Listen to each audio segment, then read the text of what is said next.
तिला धरून ठेवायचे, 4-5 बायने धरूनच ठेवायचा. यांना ना दारू पिणारा आणि दारू विकणारा यांची हायगाय करायची नाही, हायगाय करायचीच नाही. आता असं काय असेल ते असं, कारण आपण जर हे माघार घेतली ना फार वाटोळ झाला. आता असं मी पाहते ना, हे दारू शाळेमध्ये येणारे मुलं इथून बाऱ्यापासून खुशाल दारू पिऊन सिगारेट ओढून ते मोटरसायकलवर बसलेले राहतात. ठीक आहे, पद्धत झाली ही.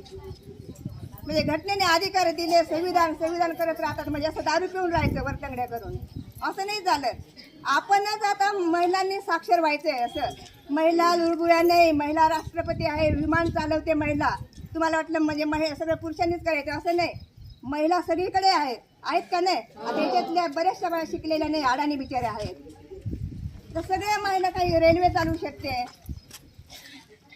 आता इथे पोलीस बाया आहेतच ना, मग आपण का नाही करू शकत? आपण काहीतरी केलं पाहिजे. आपला आदर्श इतर गावांनी, तालुक्यांनी, जिल्ह्यांनी